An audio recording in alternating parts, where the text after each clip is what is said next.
Hey everybody, this is Georg. Welcome back to my channel, Portugal and Beyond. Today I want to talk about Paris from the perspective of an American, someone from the US walking the streets or taking a river cruise, and every once in a while scratching your head going, God, I thought that belonged in America. Or I thought, why would that person have a monument here or a statue in Paris? So this video is for those of you that want to see some Americana while walking the streets of Paris, France. So as always, thank you so much for checking out my channel. Please subscribe if you haven't already.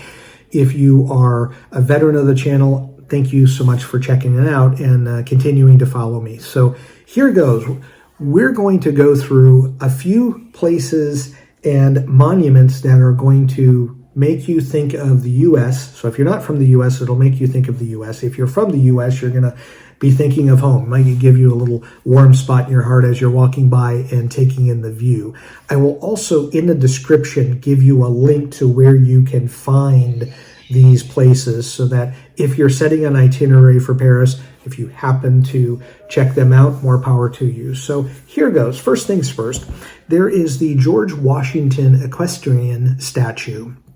So this statue, very prominent in Paris. There are hundreds of statues and monuments in the city. So there just happen to be several that are related to America. And George Washington is as American as apple pie. So there is a statue of him riding a horse that you can find in Paris. I think many people walk by it and don't pay attention if you're not from the U.S., even if you are. I walked by it without knowing where it was, and then once I walked back and thought, all right, that face looks familiar. Ah, that's George. So that is one thing that you can look at, the George Washington Equestrian statue. Next, there's also a secondary statue of Washington. It's with Washington and Marquis de Lafayette, who, as many of you know from American history, was a huge contributor and helped get France to finance, but also fought in the Revolutionary War. So just a huge friend to the colonists as they were fighting for freedom and their independence. So there is a statue of both of them, and I've given you the link in the description to go find that. I think it's very cool because that to me signifies very much an old friendship and partnership between France and the early United States of America. Then next is Honest Ben, and I don't know how honest he really was in his life, but Benjamin Franklin, near Trocadero Park, which is where a lot of people get iconic photos of the Eiffel Tower. You can spot him in a seated position.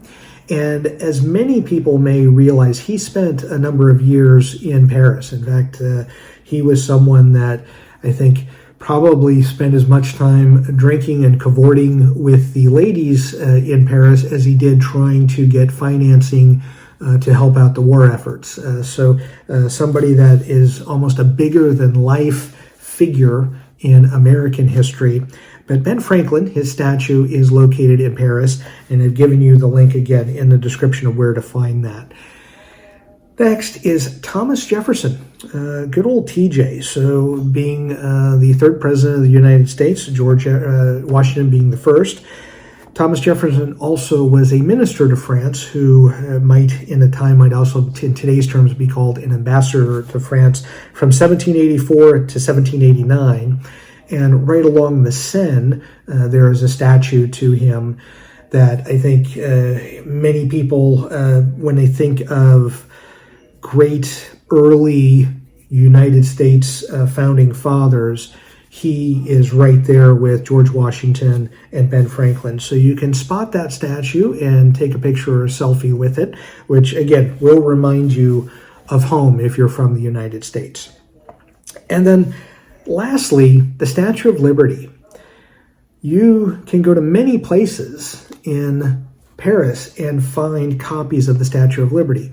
As many of you realize, it actually was a gift to the United States from France and from a French sculptor. So it's not necessarily, let's say, fascinating or surprising to see copies or replicas in Paris.